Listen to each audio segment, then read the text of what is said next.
Saya yang belum siapnya suruh perform nanti. Ternyata ada performance ya, Mbak. Nah, ini tantangan tersendiri nih, tantangan performance. We'll think about it. Teman-teman semua, selamat malam. Assalamualaikum warahmatullahi wabarakatuh. Malam hari ini saya ketika diundang untuk menghadiri acara ini saya sampaikan apresiasi. Karena bagi kita semua, Jakarta kita sadari sebagai salah satu tempat di mana dunia melihat, karena di sini kegiatan digital termasuk salah satu yang menarik dunia. Tapi yang tidak kalah penting adalah kegiatan kreatif, kegiatan ekspresi budaya punya rumah yang cukup panjang sejarahnya di Jakarta. Izinkan saya mulai dengan menceritakan mengapa ketika kita berbicara tentang kepemimpinan di Jakarta, Pilgub, saya ingin garis bawahi bahwa ini adalah pemilihan gubernur,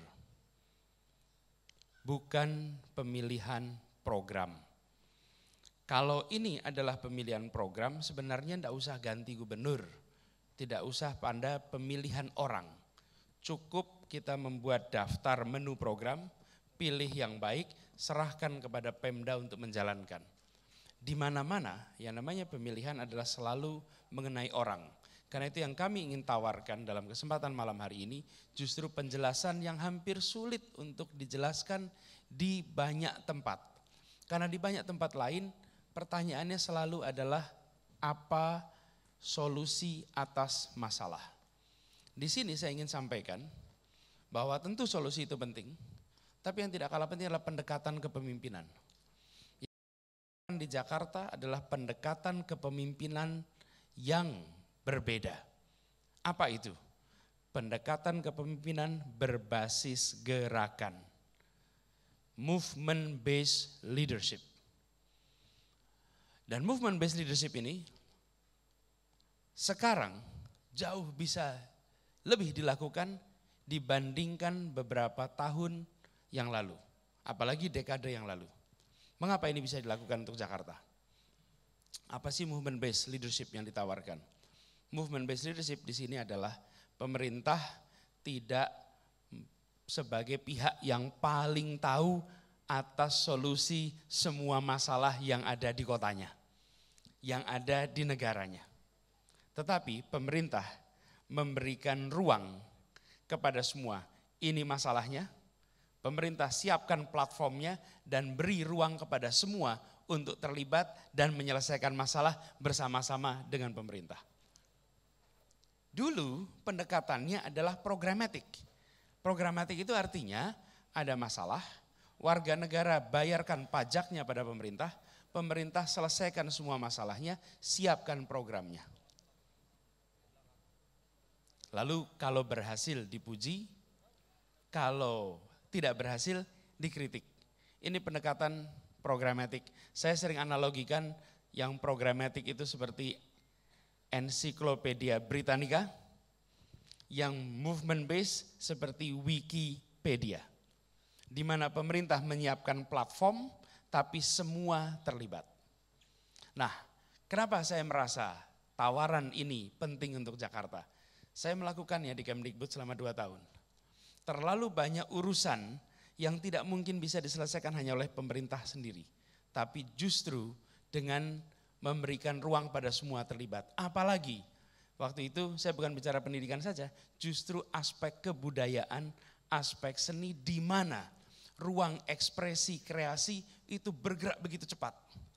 Pemerintah kalah cepat setiap kali menghadapi perubahan di bidang kreatif, di bidang seni, di bidang kebudayaan. Jadi pendekatan yang kami lakukan adalah menyiapkan platformnya, biarkan masyarakat terlibat dan kerja bersama. Saya sampaikan contoh teman-teman sekalian sebagai ilustrasi. Kualitas pendidikan di seluruh Indonesia itu problem. Tapi kalau kita lihat ada masalah pendidikan, kecenderungannya tanya ke Jakarta. Sementara sudah selama 15 tahun dikelola oleh Pemda. Apa yang kita lakukan? Yang kita lakukan justru membuat namanya neraca pendidikan daerah. Ini contoh. Neraca pendidikan daerah dibuat di mana setiap kabupaten, setiap kota, setiap provinsi dibuatkan data lengkap. Apa yang masuk ke dunia pendidikan, apa yang keluar di situ, outputnya apa. Tiap wilayah dinilai. Lalu data itu dibuka ke publik, kita serahkan publik untuk terlibat. Apa yang terjadi? Terkejut. Sebagai contoh, Nusa Tenggara Timur, alokasi APBD di sana untuk pendidikan Rp37.000 per anak per tahun. Jakarta, alokasi untuk pendidikan Rp6 juta per anak per tahun. Begitu informasi itu dibuka, libatkan publik, apa yang terjadi? Dorongan untuk berubah tidak datang dari pemerintah pusat, tapi dorongan untuk berubah datang dari seluruh stakeholder di wilayah itu. Mendadak pendekatan yang kita lakukan membuat semua orang bergerak dan mau melakukan perubahan. Ini Bapak sekalian yang kami bayangkan ketika mengelola Jakarta justru dengan memberikan ruang. Pemerintah menyiapkan platformnya, warga diminta untuk terlibat, pemerintah terlibat tentu saja, dan yang menjadi solusi bukan selalu dari pemerintah. Solusinya justru sebagian hadir dari masyarakat sendiri. Ketika sebagai contoh misalnya kita menyelenggarakan kongres kesenian. Para seniman kongres dan kita sudah tidak menyelenggarakan kongres cukup lama. Selesai kongres apa yang kita lakukan? Kita justru membuatkan sekretariat permanen untuk apa? Pemerintah itu kalau sudah soal kreativitas kalahnya total. Pemerintah itu hebat kalau menjalankan prosedur. Itu nature-nya birokrasi. Nature-nya birokrasi itu hebat menjalankan prosedur.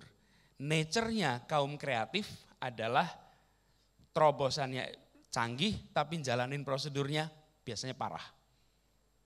Kombinasi dari keduanya di situ bisa menghasilkan satu terobosan yang powerful. Dan ini Bapak sekalian kita lakukan di hampir semua aspek. Jadi saya membayangkan Jakarta ke depan yang ditawarkan justru pendekatan movement. Apa masalah di Jakarta? Saya izinkan saya sampaikan di sini teman-teman, masalah di Jakarta adalah ketimpangan yang luar biasa. I am a middle class of Jakarta. Saya bersama teman-teman memulai program Indonesia Mengajar. Rasanya saya tahu kemiskinan. Saya sudah menempatkan begitu banyak anak-anak di berbagai wilayah Indonesia. Saya lihat kemiskinan. Teman-teman, saya lihat kemiskinan di berbagai wilayah. Sesudah saya ditugaskan menjadi calon gubernur, saya berkeliling ke tempat-tempat di Jakarta yang tidak pernah saya datangi. Dan di situ saya menemukan kemiskinan ekstrim. Dan ini bukan salah siapa-siapa. Ini problem yang sudah ada beberapa dekade. Bukan problem yang muncul belasan bulan, bukan. Ini sudah beberapa dekade. Ketimpangan yang dahsyat. Kalau di pelosok tanah air, miskin dalam lingkungan hidup yang bersih. Miskin dalam ikatan keluarga besar. Miskin di dalam sumber daya alam yang abundant. Tapi begitu sampai di Jakarta, kemiskinan di dalam ketimpangan, kemiskinan dalam polusi yang tinggi, kemiskinan dalam ketidakpastian pekerjaan, kemiskinan dalam kesendirian. Teman-teman, menyelesaikan persoalan ini, saya justru mau mengajak semua kelas menengah terlibat. Saya beri contoh, kalau kita tinggal di Jalan Sudirman, di sana ada gedung besar, tinggi, belakangnya Kaleteng Sin tuh. Di sana complete poverty. Jika saya gubernur, saya akan datang ke gedung itu dan saya akan datang ke semua warga di sini. Mari kita terlibat bereskan kemiskinan di belakang gedung ini. Apa? Bagian pemerintah siapkan menunya. Mana yang dikerjakan pemerintah dan saya undang seluruhnya untuk terlibat. Kita justru menginginkan semua komponen terlibat. Dan apa yang terjadi ketika terlibat? Justru muncul solusi-solusi kreatif. Dan begitu kita bicara solusi-solusi kreatif, saya beri contoh, ada program kita namanya OKOC. penumbuhan wirausaha per kecamatan. Ini bukan sekedar pelatihannya. Ketika kita melibatkan private sector, melibatkan terutama middle class langsung terlibat, apa yang terjadi? Ketersambungan antara pelatihan, peluang usaha dengan putaran roda perekonomian sektor modern skala besar. Begitu tersambungkan, maka penumbuhan wirausaha berdampak pada satu kesejahteraan dan penumbuhan wirausaha ketemu dengan pasar yang besar. Karena itu teman-teman sekalian, ketika kita berbicara tentang membangun Jakarta dengan pendekatan gerakan, kita berbicara tentang melibatkan semua.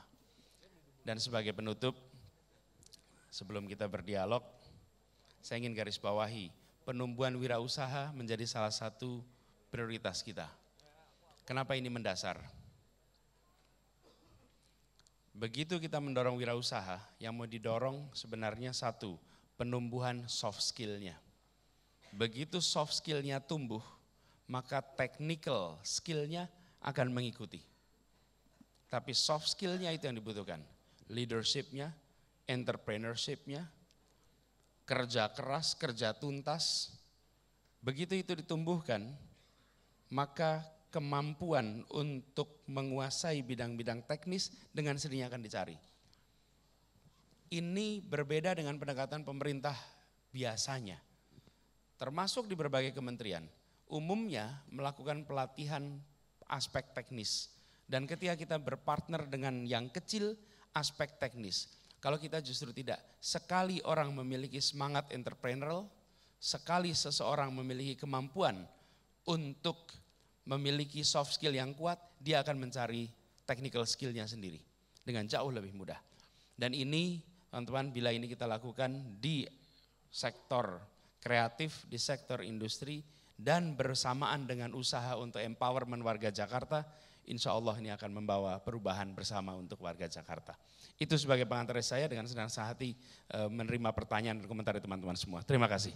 Terima kasih Mas Anies, kita berikan tepuk tangan. Hadirin sekalian.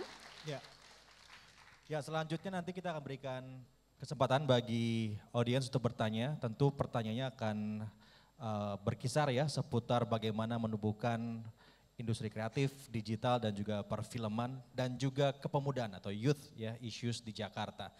Yang pertama kita akan lemparkan saja ke audiens ya. Di manakah floor director kami? Oh, oke. Oke, baik. Silakan Mbak Wanda.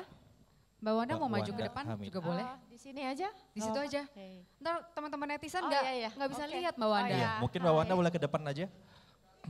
Mau naik panggung juga boleh Mbak Wanda. Atau Mungkin malah saya yang turun aja. Nah, silakan Pak. Mas Anies Di bawah atas ya. panggungnya tinggi banget panggungnya. Itu buat Selamat aku Mas. malam, Panggungnya Mas tuh khusus buat Anies. aku. Karena aku Siap. kurang gitu. Ya, Mas Anies Iya. sama Mbak Wanda di sini aja ya. Iya di sini aja. Halo, Silakan. selamat malam Fani. Saya mewakili teman-teman di perfilman Parvi 56 ingin menanyakan yang pertama adalah fasilitas atau privilege apa yang nanti jika Pak Anies menjadi insya Allah menjadi gubernur nanti terhadap dunia kreatif di Jakarta. Dan kedua khusus mengenai perfilman, kan kita ibu kota negara, banyak syuting film pastinya di ibu kota tercinta negara Indonesia ini. Saya pernah punya teman produser film yang diusir oleh Satpol PP ketika syuting di Taman Suropati yang mungkin membuat nggak enak karena ada di depan rumah dinas beliau, mengganggu pemandangan, yang dianggap mengganggu pemandangan. Dan misalnya nanti Pak Tahun Anies berapa itu terpilih, Mbak Wanda? Biar tahu juga di atas rumah siapa. sebelum ini, Oke. sebelum yang sekarang ini. Nah, Itu rumah dinas. Rumah dinas Duta Besar Amerika di situ. ya betul, ada Pak Duna, kebetulan juga di depan rumah dinas Amerika. Kalau Bapak jadi gubernur nanti misalnya orang-orang rekan-rekan kami di perfilman ingin menggunakan fasilitas umum seperti mungkin fasilitas umum, airport, misalnya terminal, halte atau taman-taman kota.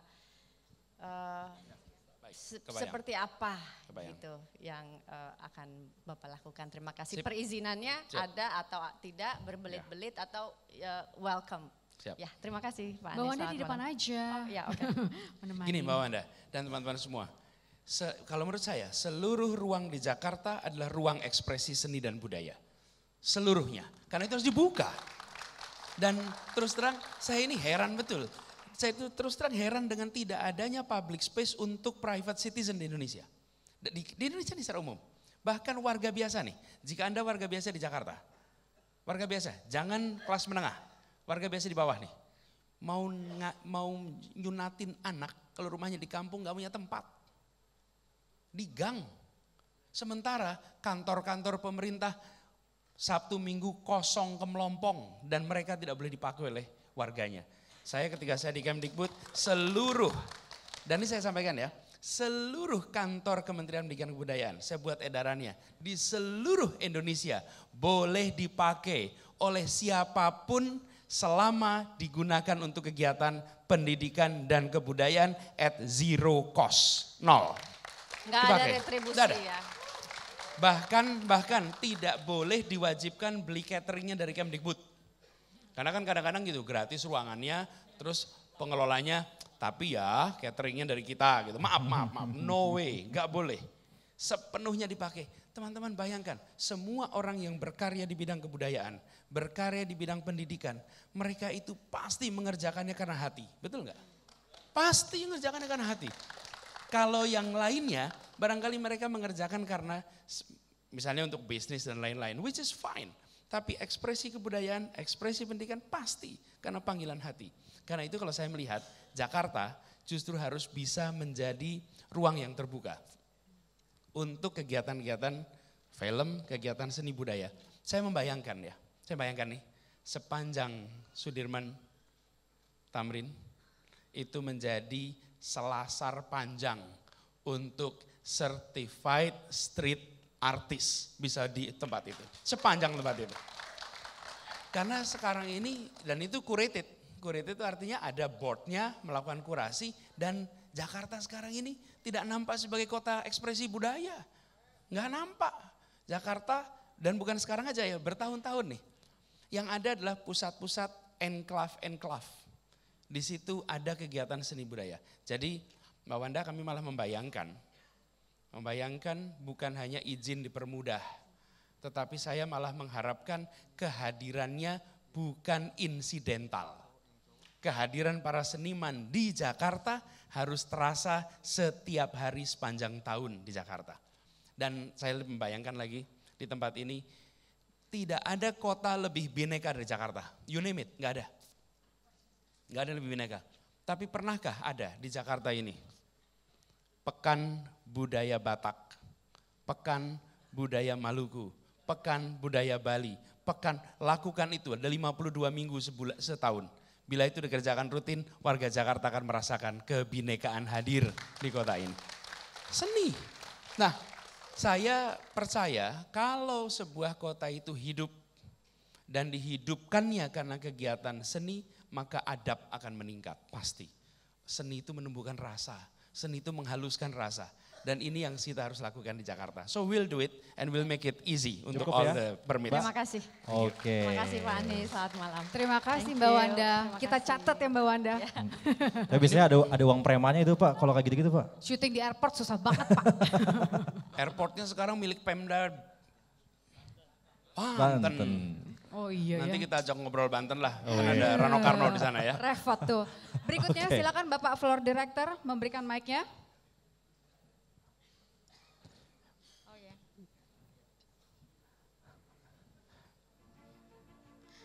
Assalamualaikum warahmatullahi wabarakatuh. Waalaikumsalam. Nama saya Suud, saya Fashion Business Consultant dari Hizab dan lecture dan Fashion Business Consultant. Gini Pak Anies, saya lagi agak gregetan nih, udah lama mau tanya nih beberapa kandidat gubernur. Seperti kita ketahui Pak, industri kreatif tuh selain ada perfilman dan lain-lain, kita ada di fashion industry maksud kami. Nah, fashion industry itu bisa menghasilkan devisa ketika dikelola dengan baik, mendapat dukungan dari pemerintah, mungkin dari regulation dan juga dari loan juga. Ya. Keadaan seperti contoh Zara. Zara 2015 sales values-nya itu 19.7 billion, sekitar segitu. Dan brand value-nya 20 billion something. Our export is around not more than 15, right? 15 billion. Dikurangi our export. Nah, masalah yang saya tanyakan gini, Pak. Keadaan seperti ini kan saya lihat di Indonesia khusus Jakarta bertambahnya tuh mall. Yang notabene mallnya mall. Okay. Yang notabene menjual it is international brands. Oke, jadi pertanyaannya gimana? Pertanyaannya begini, kenapa tidak secara total mendukung industri kreatif yang bisa mendunia, di mana bisa menghasilkan devisa, bukan bertambahnya mall, maksudnya begitu. Ya. Jadi mungkin apa kebijakan atau langkah-langkah regulasi yang bisa memajukan industri kreatif di Indonesia sehingga menghasilkan devisa. Baik, Jadi Pak Anies sudah bisa tangkap ya total. Pertanyaannya seperti apa ya? Seperti K-pop di Korea, kemudian dan negara-negara lain yang memang disupport secara total. Oke, silakan Pak Anies. Ya. Makasih. Nah ini Ibu, gini di depan teman-teman saja sekalian. nggak apa-apa Bu. Oke. Kenapa saya sampaikan tadi di awal bahwa pendekatannya adalah pendekatan movement base. Oke. Movement itu artinya tidak semua solusi itu justru dari pemerintah. Saya malah melihat sekalian begitu banyak hal pemerintah itu posisinya harus kalau bahasa kitanya namanya tutwuri handayani. Kalau bahasa kita. Apa artinya? Artinya kebijakan itu dibuat bukan oleh pemerintah tapi kolaborasi antara sektor swasta dengan pemerintah. Jadi ibu butuhnya apa? Kami siapkan. Ini yang kenapa yang saya sampaikan tadi, sekalian, ada 4 level kalau bikin kebijakan. 1, saya dengan ibu melakukan sosialisasi. Saya bikin kebijakan, saya sosialisasikan ke ibu. Itu paling dasar Bu. Itu yang biasa dilakukan di mana-mana. Yang kedua, saya konsultasi. Saya bikin kebijakan, saya konsultasi ibu. Bu, menurut ibu bagus nggak nih? Yang ketiga, saya minta ibu partisipasi. Ibu diajak datang, kita diskusi, saya putuskan Bu. Yang keempat namanya kolaborasi. Nah yang mau kita lakukan kalau movement base adalah kolaborasi. Nah yang selama ini tidak terjadi adalah kolaborasi. Minim sekali kolaborasi antara kami di pemerintah dengan sektor swasta. Apalagi di sektor kreatif yang perkembangannya begitu pesat. Birokrasi Bu di pemerintahan itu di mana-mana terlambat untuk urusan perubahan. Terlambat, apalagi kalau sudah harus memfasilitasi sektor swasta. Karena itu kalau saya Bu, malah pandangannya begini, you tell me what you need, and then kita siapkan peraturannya, kita siapkan SOP-nya, tapi yang pasti kita ingin berpihak pada industri yang bisa memberikan manfaat besar bagi masyarakat Indonesia secara umum. Kira-kira begitu. Thank you. Terima kasih Ibu. Terima kasih Ibu. Mas Anies, Ini kalau nanya perempuan you tell me what you need, gawat loh. Panjang banget jawabannya Mas Anies. Tiba-tiba kasih list aja ya. Oke, pertanyaan berikutnya. Pak FD silakan.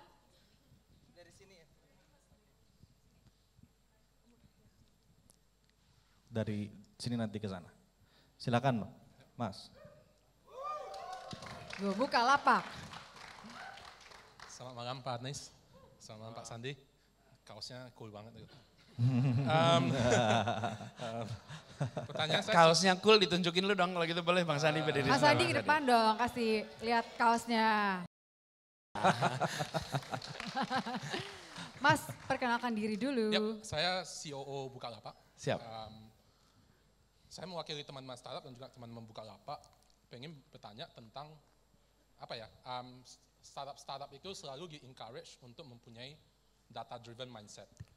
Di mana kita selalu di-encourage untuk membuat business decision berdasarkan data yang quantifiable. Dan KPI di tim-tim di startup itu juga semua quantifiable. Menurut Bapak itu, 3 matriks atau KPIs untuk yang bisa diukur untuk mengukur kinerja DKI gubernur itu apa Pak? Oke. Pertanyaannya menarik ini. Jadi bagaimana caranya Pak Anies mengukur kinerja sendiri? Kinerja sendiri. Gitu. 3, Pak. 3 aja. Ya. Ketika sampai pada ukuran kinerja nih. Sebenarnya mengukur kinerja seorang gubernur itu simple sih. Secara mikro, apa yang direncanakan dan apa yang dilaksanakan, kira-kira begitu. Apa yang direncanakan, laksanakan. Itu dinilai tiap tahun. Jadi kalau di pemerintahan itu ada namanya APBD. APBD itu isinya rencana kerja. Jadi satu, kita punya standar pengukuran. Ada namanya LAKIP, ada namanya, di bahasa Indonesia itu terjemahannya jelek. Kalau dalam bahasa Inggris namanya government spending. Kalau di Indonesia itu namanya serapan, kebalik. Harusnya kan pengeluaran pemerintah, bukan serapan pemerintah. Itu yang kedua. Yang ketiga adalah pengelolaan tata kelolanya. Itu mikronya. Makronya, teman-teman, makronya. Yang sangat penting di Jakarta adalah kita memiliki yang disebut dengan indeks kebahagiaan, happiness index. Itu isinya 33 item di tempat itu. Jadi malah lebih dari 3 item. Langsung dapat 33 item. Jadi kita targetnya lebih dari 3, Mas. Satu, ukuran standar dibereskan. Yang kedua, happiness index di kota ini harus meningkat dan di situ ada 33 komponen Misalnya yang harus apa aja dipenuhi. itu Pak Anies dari 33 itu? Semua, indeks ini pertama kali dikembangkan di Buton. Sebetulnya Buton itu ketika pertama kali mengembangkan karena dia GDP-nya jelek, jadi dia mempromosikan itu. Gak bisa promosi pakai GDP, dia pakai kebahagiaan dengan mengatakan we are poor but we are happy. Loh, kan kita maunya we are rich and we are happy. Jadi satu adalah ekonominya, yang kedua pemerataannya, kesehatannya, pendidikannya, dan itu ada ukurannya. Dan sekarang itu sudah dipakai di kota-kota utama. Seattle menggunakan itu. Banyak kota-kota maju di dunia sekarang menggunakan happiness index. So we will use happiness index dan teman-teman nanti bisa ngukur. Setiap tahun happiness index di Jakarta meningkat apa tidak. Karena kita mengatakan kita ingin maju kotanya dan bahagia warganya. Jadi happinessnya harus bisa terukur. Dengan cara seperti itu, maka warga Jakarta akan bisa menilai kinerja pemerintah. Standar, yang kedua adalah happiness. Itu kira-kira jawabannya. Ada tambahan? Mungkin satu pertanyaan lagi, happiness index kita sekarang di Jakarta berapa dan target Bapak kalau terpilih? Kira-kira ya, saat ini kira-kira 5 tahun ke happiness depan index berapa gitu? Jadi warga angka Jakarta kita, berapa, Mas angka Anies? kita tuh sekarang 68. 68 Dari 100? dari 100. Jadi kita berharap angka happiness index kita itu tiap tahun, yang penting sebenarnya bukan angka absolutnya. Yang penting adalah deltanya setiap tahun. Karena ketika deltanya naik terus artinya perubahannya positif. Jadi yang kita harapkan setiap tahun angkanya bisa naik. 2 poin, 2 poin, 2 poin itu saja akan memiliki dampak yang sangat besar. Jadi kira-kira seperti itu. Oke. Terima kasih Mas Wilix Pak. Halim, COO Bukalapak. Happiness sebetulnya index katanya. ada satu aspek yang tidak kalah penting. Adalah budaya. Cuman budaya nggak bisa diukur. Karena beliau menginginkan yang bisa quantifiable. Kalau indeks itu bisa diukur. Oke, baik. Silahkan Pak FD diberikan mic-nya.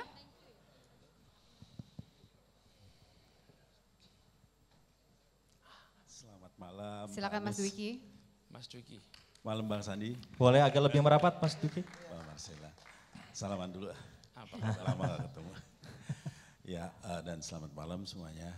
Ini Mas Anies, Boleh agak sedikit merapat supaya bisa diambil gambar. ya kota-kota besar di dunia itu seperti kita ketahui memiliki sebuah gedung pusat seni pertunjukan yang representatif yang kemudian juga menjadi ikon, tidak hanya, dan setelah menjadi ikon juga meningkatkan perputaran ekonomi dari bidang kreatif. Ya misalnya kita tahu di Sydney ada Sydney Opera House, ada Royal Albert Hall di London, dan yang dekat di Singapura ada Esplanade yang membuat Singapura itu tidak hanya kering sebagai kota jasa, tapi dia ingin menjadi kota kreatif. Nah,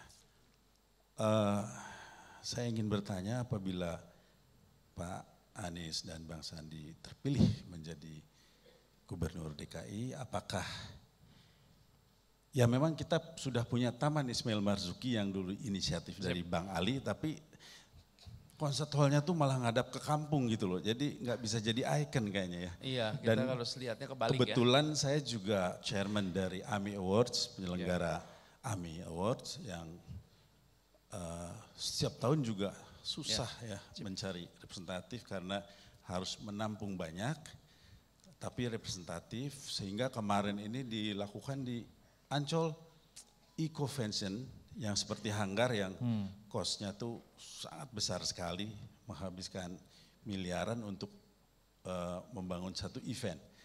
Nah, pertanyaan saya sederhana, apakah kira-kira Pak Anies kalau nanti sebagai gubernur berniat merencanakan atau membangun tempat seperti itu untuk Jakarta kita? Terima kasih. Ya, makasih. Makasih Mas Dugi. Sekaligus budgetnya dari mana begitu ya, untuk bikin itu. Mau tahu aja, Mau mau tahu, tahu iya kita. dong. Ini Mas Dwiki, kebetulan irisannya banyak Mas. Saya waktu itu mengurusin pendidikan kebudayaan. Kebanyakan orang ingatnya pendidikannya aja. Kebudayaan terlewatkan. Kami sedang dalam proses membangun gedung performing arts di kompleks Senayan yang ada sekarang ini. Wah, mantap. Waktu saya jadi menteri, ya. Kita susun proposalnya, bukan proposalnya, kita susun anggarannya jadi.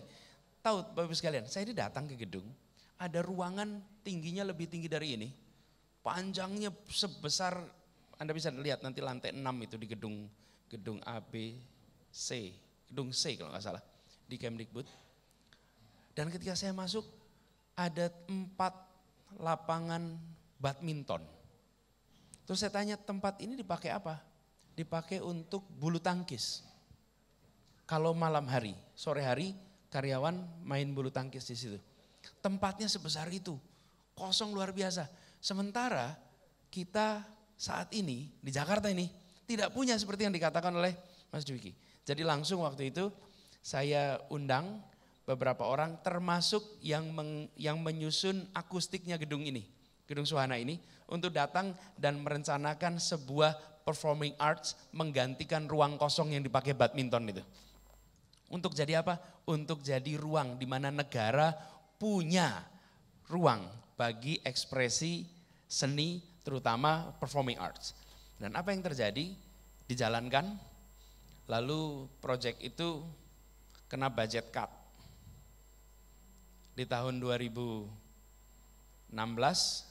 itu terjadi budget cut, Bapak Presiden Jokowi memberikan garis tidak ada pembangunan apapun, dan ini termasuk salah satu yang dihentikan.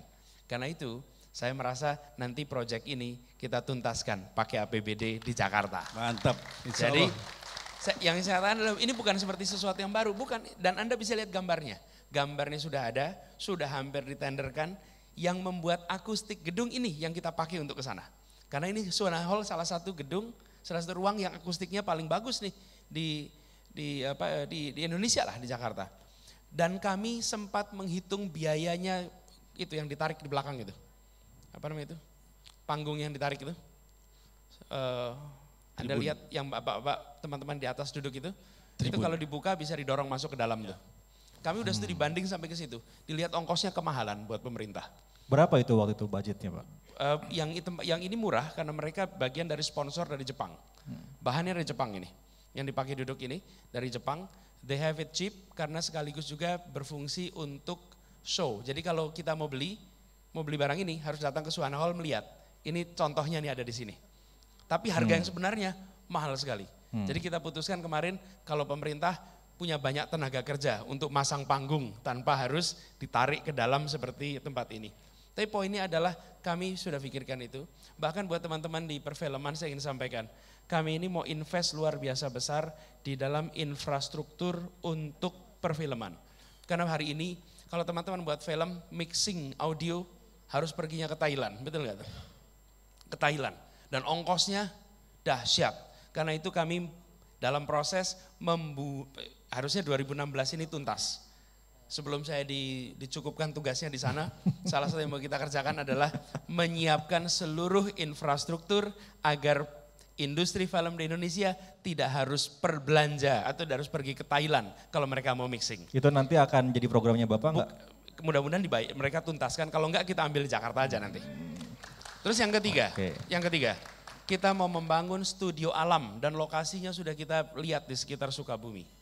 Karena kita di Indonesia ini begitu besar potensinya untuk mengundang, bukan hanya memfasilitasi perfilman di Indonesia, tapi Indonesia bisa jadi tempat bagi industri film dunia datang dan membuat film di sini. Kalau mereka membuat film di sini, yang terjadi apa?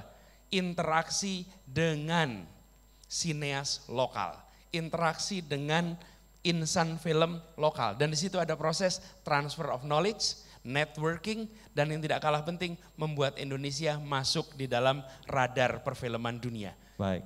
Mudah-mudahan Pak Menteri yang sekarang meneruskan itu semua. Kalau yang studio terbuka, studio alam rasanya sulit dikerjakan di Jakarta. Itu sulit dikerjakan di Jakarta, karena itu harus di luar Jakarta. Kita cari tempat yang agak dingin, karena kalau mengundang dari luar, kalau tempatnya panas mereka nggak akan tahan. Mereka cari tempat dingin. Jadi Mas Dwiki, insya Allah kita fasilitasi dan kita akan mudah-mudahan bisa membuat itu dalam waktu yang sesegera mungkin. Sama ada satu catatan, saya ini bersama Bang Sandi. Kenapa saya beri catatan? Banyak proyek yang pengalaman saya di pemerintahan sulit dikerjakan kalau hanya mengandalkan APBN, APBD, apalagi multi years. Karena itu, ke depan seperti juga rencana kita membangun stadion untuk Persija, kita akan melakukannya dengan pendekatan PPP, partnership antara private and public. Dengan begitu insya Allah, dan Bang Sandi punya pengalaman banyak untuk mengelola investasi seperti ini, insya Allah that dream can come true much sooner than expected, insya Allah. Amin. Terima kasih. Cukup Mas Dwiki? Terima kasih Mas Dwiki. Saya tinggal berdoa aja. Mau ngasih salamnya. Oke. Selanjutnya Masih ada waktu? Masih ada waktu kita? Pertanyaan berikutnya.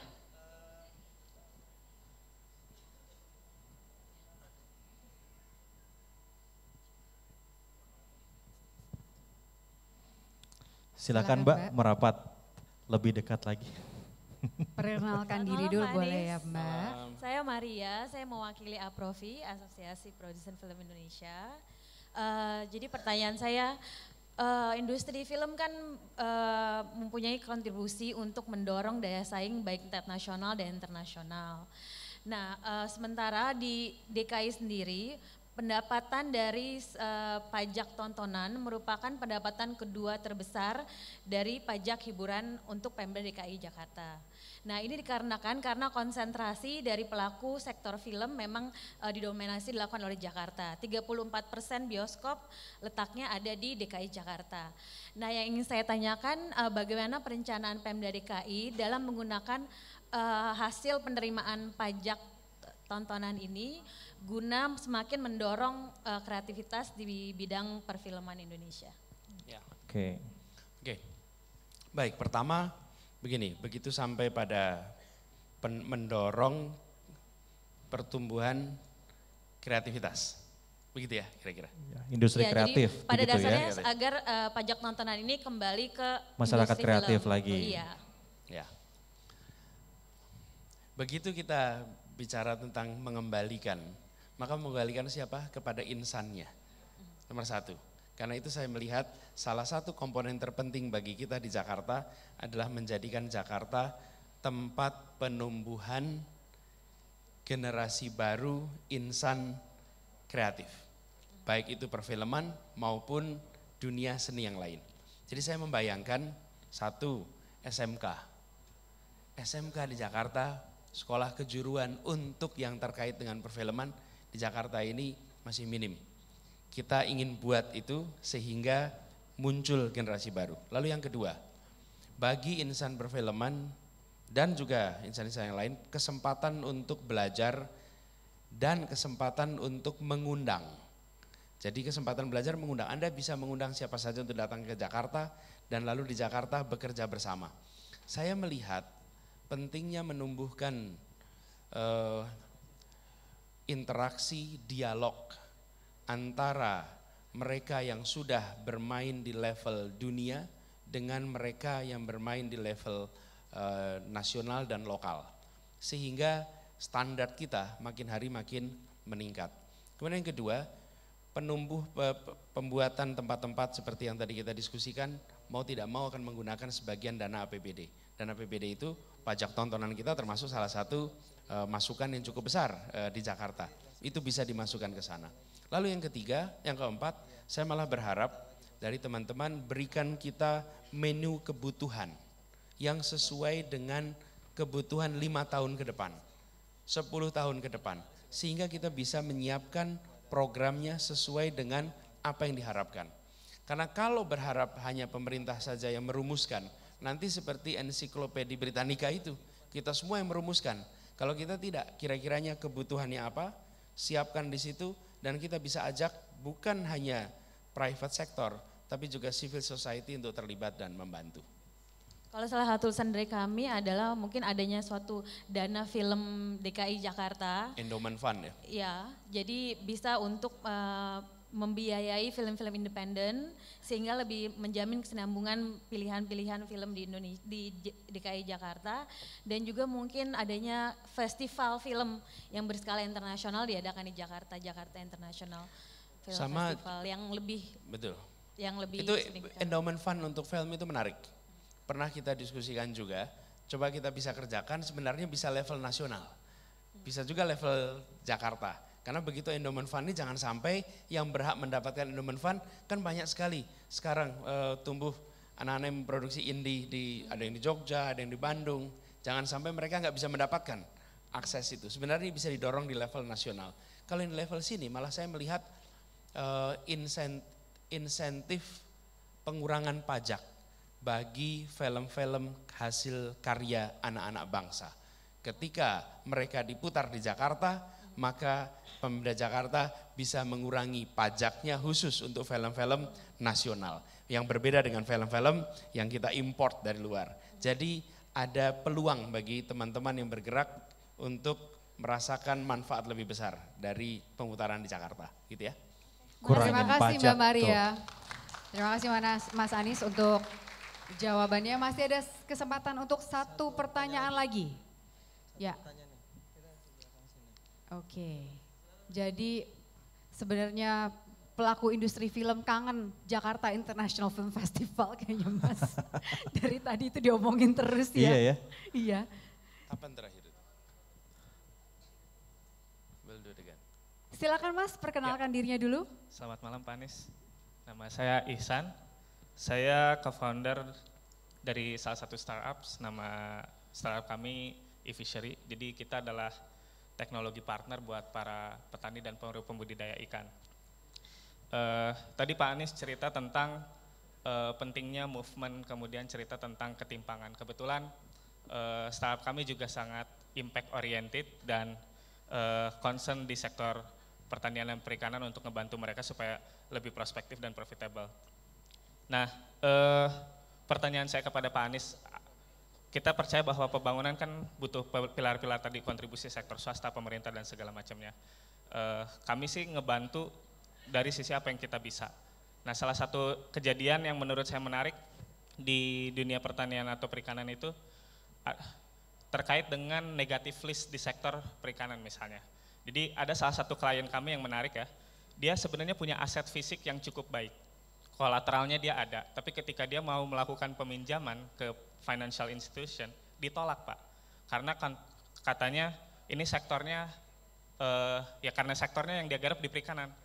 Padahal sebenarnya dia punya physical aset yang cukup menarik. Sektornya nggak menjanjikan lah gitu kurang ya. seksi. Kurang seksi. Apa yang kita bantu dari sebagai startups, kita bantu dengan teknologi. Kita percaya mitigasi resiko mereka bisa di-handle ketika kita sentuh dengan teknologi. Tapi kita juga percaya bahwa policy maker juga penting ketika mau bersentuhan dengan regulasi, terutama dari alur velocity capital ke para petani itu sendiri. Nah kira-kira kalau Bapak terpilih sebagai policy maker di Jakarta, kebijakan apa yang bisa Bapak lakukan untuk membantu para petani itu? Seperti itu sih Pak. Oke. Mas, kamu unik deh startupnya pertanian dan perikanan. Aku jarang Ya, betul. dengar, ya kan? Ya.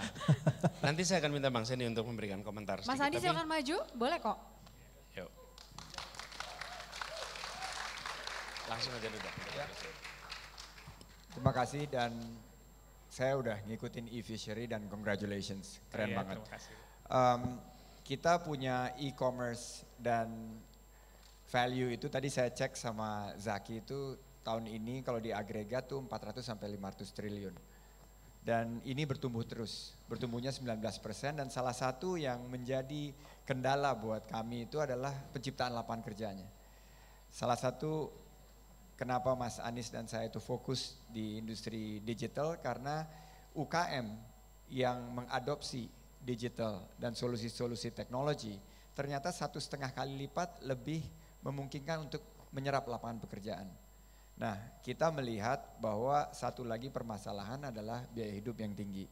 Kita punya program namanya Harga Oke, di mana kita akan bekerja sama dan sebetulnya saya pengen kontak e-fishery karena ini adalah sebuah kemitraan yang kita lagi mau bangun, public private partnership. Di mana kalau di pertanian ada Tani Hub untuk menyederhanakan rantai distribusi, mungkin e-fishery untuk ikan karena agak ironis ya, negara dengan luas wilayah airnya 70% lebih, sampai hari ini saya baru bicara sama Bu Susi, ada di beberapa tempat yang mengimpor ikan. Dan masalah yang dihadapi tadi berkaitan dengan perusahaan yang asetnya bagus, itu terjadi juga di bawah, waktu saya masih di dunia usaha, ada satu perusahaan kami karena klasifikasinya itu adalah sunset industry. Industri yang dianggap oleh perbankan tidak lagi menjadi industri yang prospektif. Akhirnya tidak bisa diberikan pendanaan. Kami kalau kita hadir Pak. Karena ada e-fishery, kami nanti karena kebetulan yang kami urusi juga adalah nelayan-nelayan, kami concern sekali karena Indonesia dan Jakarta harus kembali menjadi kota maritim, kota yang berbasis kelautan. Makanya dari itu kita menolak reklamasi. Kita pastikan bahwa aset-aset yang tersebut yang masih memiliki economic value bisa dikerjasamakan dalam bentuk kemitraan.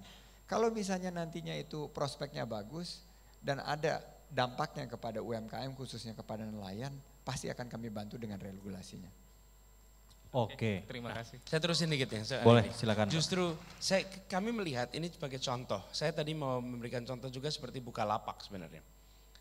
Kebetulan teman-teman di sini juga dan ikut nyelenggarain. Tapi gini, kalau contohnya yang lain nanti lebih jauh relevansinya. Begini, ketika pendekatannya itu gerakan, kami ingin justru warga Jakarta yang alhamdulillah sudah lebih sejahtera, akses ekonomi lebih baik, akses pada ilmu pengetahuan lebih baik, itu membuat terobosan-terobosan yang bisa mengangkat semua. Bukalapak ini pelapaknya berapa sekarang? 1,3 juta. Berapa? 1,3 ya? Oh, betul ya? 1,3 juta. 1,3 juta orang. Jadi yang terjadi adalah membuat terobosan yang memungkinkan bagi pemain-pemain kecil untuk terbawa ke atas. Seperti yang Anda lakukan juga sebenarnya. Dan ini teman-teman sekalian, saya kalau boleh, if I'm calling for duty, saya mengundang pada teman-teman, besok kalau misalnya kami diamanati untuk memimpin, maka kami akan sering mengundang Anda untuk datang dan kami akan katakan, this is our problem and we need solution from everyone. Ini masalah kita. And I'm calling you for solutions. Nanti kami akan biayai awalnya, karena selalu problemnya di awal. Kami biayai awalnya, tapi we need solutions. Bukan caranya pemerintah merumuskan sendiri solusinya. Tapi kami akan undang semua. Dan ini teman-teman, it'll make you feel good. Teman-teman yang bekerja di seperti Bukalapak juga Anda sendiri, Anda tahu bahwa usaha Anda bukan hanya secara business profitable, tapi you have a good feeling that I am a citizen that empower other fellow citizens who are less makmur dibanding kita sekarang. Jadi ini perasaan seperti ini menurut saya yang harus ditumbuhkan di Jakarta. Jadi nanti kalau kita melihat kemiskinan di Jakarta, ketimpangan di Jakarta, kita tidak melihat sebagai, oh ini tanggung jawabnya Pak Gubernur. Tapi ini tanggung jawab kita semua and we can solve it together. Gitu ya. Terakhir mungkin ya, karena saya udah nggak di bisnis lagi, karena saya udah full masuk ke politik, saya udah tinggalkan dunia usaha. Tapi ini ada Wakil Ketua Umum Kadin di sini, Saudara Erik Hidayat, yang juga membidangi UMKM. Kebetulan banyak sekali pendanaan-pendanaan yang nggak bisa disentuh oleh perbankan. Waktu itu kami yang mengelola. Kami arahkan ke private equity, kami arahkan ke venture capital, kami arahkan juga kepada angel investing. Ternyata walaupun industri perikanan itu dianggap negatif atau sunset oleh perbankan, ada pocket-pocket yang menarik. Dan apalagi kalau kita gabungkan dengan masalah konservasinya, masalah bagaimana kita fokus ke industri maritim, masalah bagaimana kita miris gitu loh ngelihat ikan aja harus diimpor gitu loh. Sedih banget. Saya dulu punya investment sekarang udah tutup di pengelolaan ikan. Kita impor ikannya dari Vietnam dan saya yakin ikannya itu ikan Indonesia sebetulnya. Dibawa ke Vietnam terus dibawa balik lagi ke Indonesia gitu. Nah, itu ironis gitu. Keren ya, ikannya udah traveling kita belum ke sana. Betul. Ya. Dan kita bisa ketawa gitu. Ini khas Indonesia banget gitu loh. Kalau bangsa lain mungkin terenyuh gitu loh. Tapi Indonesia ini sangat kaya dan I'm glad kalian fokus di bidang e-fishery and I'm hearing good things about you. Jadi kita betul-betul looking forward untuk kerjasama nanti ke depan. Oke. Terima kasih. Jadi janjinya adalah regulasi disiapkan begitu ya untuk membantu teman-teman yang datang dari Sunset Industry tadi.